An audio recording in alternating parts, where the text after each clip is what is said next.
여기 영상 보시는 분들 중에서 평영 호흡할 때 정면이 보이죠? 그럼 잘못한 거예요. 하다못해서 국가대표 선수 애들도요, 이 부분에서 실수를 많이 해요.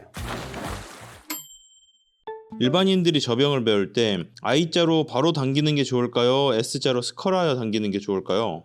요건 짧게 대답할게요. I자냐 S자냐, 그거는 저병을 Y자로 들어가냐 아니 11자로 들어가냐 다르죠. Y자로 들어가게 되면 바로 일자로 당기게 되고요. 11자 들어가면은 S자 모양이 당길 수밖에 없겠죠. 두 개가 어떤 식으로 차이가 있나요? Y자는 가슴을 누르면서 스컬하는 동작이 있죠? 이 동작이 생략이 된 거죠. 바로 입수하면서 가슴을 누르면서 입수가 되는 거고요. 11자는 여기서 11자로 모으면서 다시 Y자로 가면서 가슴이 누르게 돼요. 그 동작이 생략이 된 부분이기 때문에 바로 Y자로 들어가면은 I자로 당길 수 있는 여지가 있고요.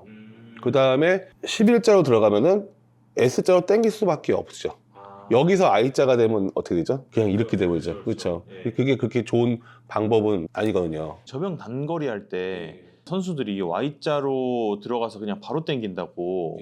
그래서 약간 스컬을 생략하더라도 어떤 한 번이라도 더 돌려주 좀 약간 스피드를 내기 위한 그런 건가요? 네, 맞습니다. 그것도 약간 성향의 차이가 있지만요.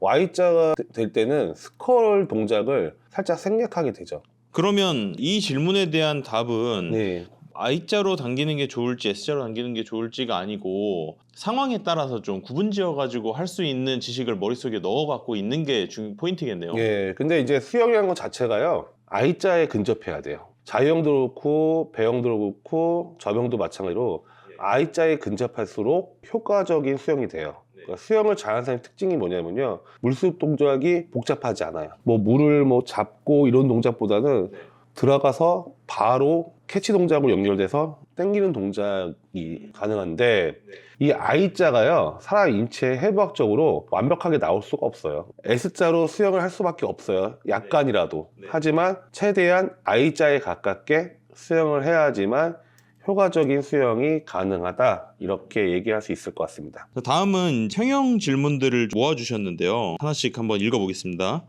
평영 풀 동작을 할 때 호흡 타이밍이 잘 안 맞는데 어떻게 찾아야 할까요? 평영 풀 동작을 할 때라는 저 문장이 되게 해석의 여지가 되게 많아서. 하지만 거의 99%가 아웃스윕할 때 호흡을 하려고 올라올 때를 말씀을 하시는 것 같아요. 결론부터 얘기하면요, 평영에서 가장 실수를 많이 저지른 부분이 아웃스윕 하기 전에 머리가 먼저 올라오는 거예요.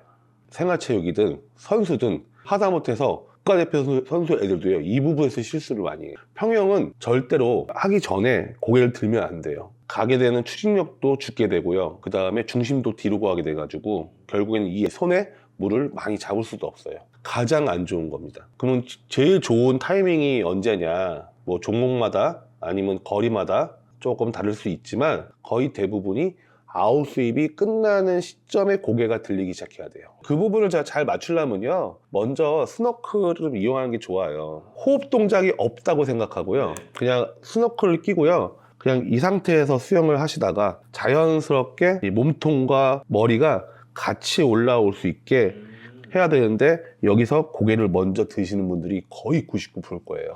선생님, 평영할 때 시선은 어디를 보는 건가요?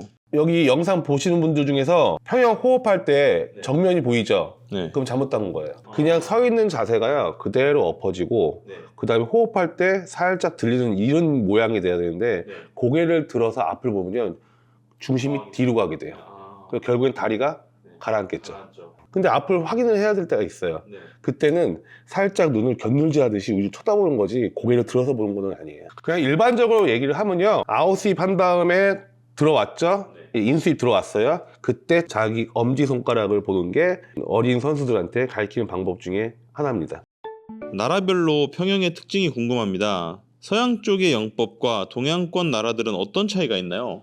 나라별로 특징이라고 말씀하실 정도면은 상당히 오랜 시간 평영에 대해서 연구를 좀 하신 사람 같아요.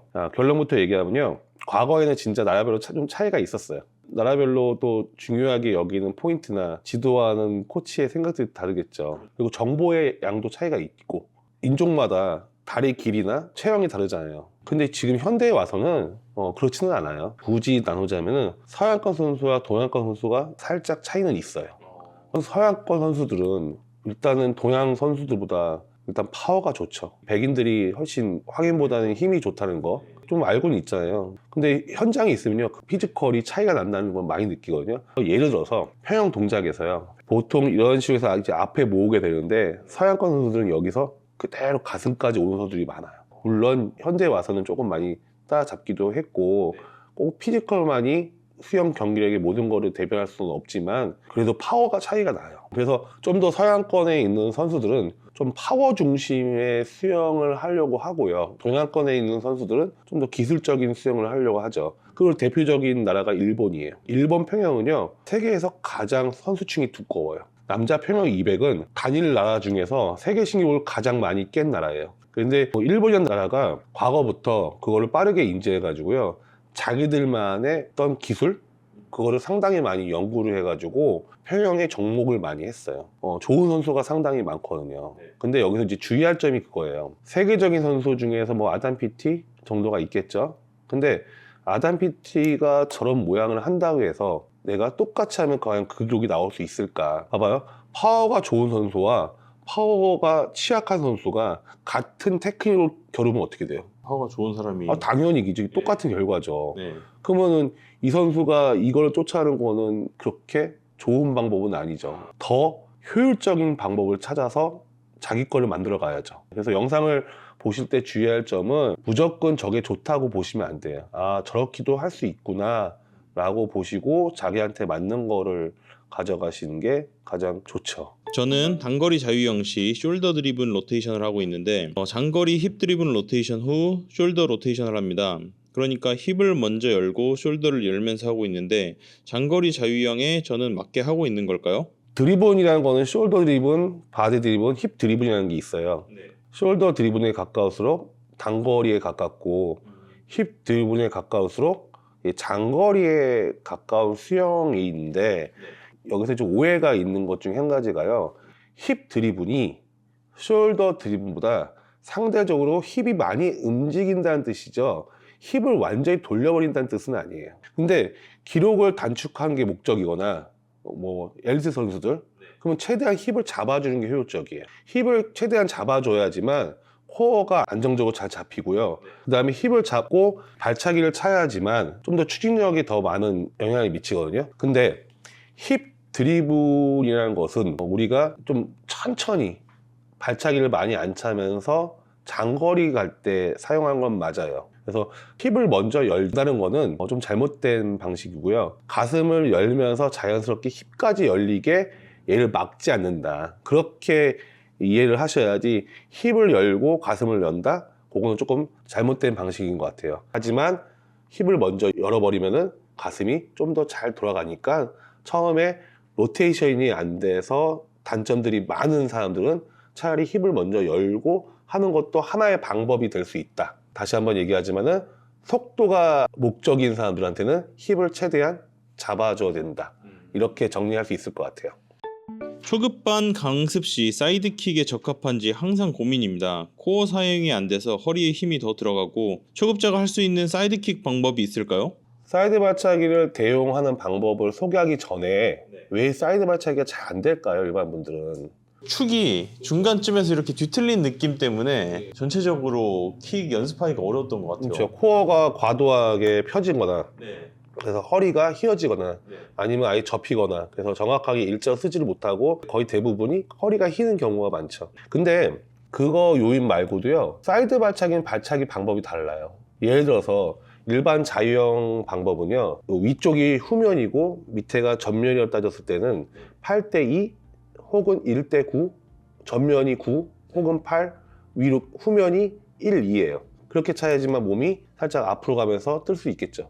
근데 사이드 발차기는 여기서 돌려야죠. 그러니까 고관절 중심으로 5:5가 돼야 돼요. 근데 이 고관절 중심으로 발차기가 후면 정면이 5:5가 돼야지만 이렇게 갈 수 있는데 5:5가 아니라 한쪽이 쏠려 있으면 당연히 코어도 꼬이게 되고 힘들겠죠. 거의 대부분이 사이드 발차기 할 때 실수하는 게 허리가 휘어서 거의 후면에서 발차기 차시는 분들이 많아요. 그래서 사이드 발차기가 힘든 이유 중에 한 가지는 코어가 안 잡히는 경우도 있지만요, 발차기 방법이 다른데 방법을 똑같이 차려고 하니까 거기서 문제점이 생기는 거예요.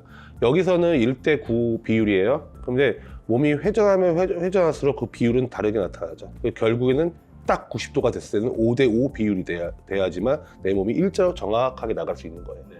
근데 이런 발차기를 안 배우시고 바로 사이드 발차기를 적용하신다면 당연히 하기 힘들죠. 명확하게 얘기하자면 사이드 발차기와 자형 발차기는 차는 방식이 다르다. 사이드 발차기는 고관절 중심으로 5대5 비율이 돼야 된다. 그렇게 얘기를 할 수 있을 것 같고요. 결국에는 초보자들이 과연 사이드 발차기 하는 게 맞나, 아니면 더 쉽게 대체할 수 있는 방법은 없을까라는 고민이시잖아요. 많죠. 아주 많죠. 예를 들어서 파워존 킥이라는 게 있어요. 예, 파워존 킥은 뭐냐면은 사이드 발차기는 완벽하게 한 손은 허리에 있고 한 손은 앞에 있는 상태에서 이런 식으로 차는 거죠. 90도로. 똑같은 방식에서 45도만 먼저 만들어 놓고 차는 방식도 있죠. 그러면은 아까 얘기한 것처럼 코어나 발차기 방식이 그렇게 많이 변하지 않아도 탈 수 있겠죠. 여기서 45도에서 좀 더 자연스러워지면은 좀 더 갈 수도 있고요. 또 한 가지는 아예 팔을 차렷하고 해요. 차렷하고 이 상태에서 어깨만. 근데 여기서 사이드 발차기 정적이죠. 정적이 훨씬 힘들죠. 그 자세 유지하기 위해서.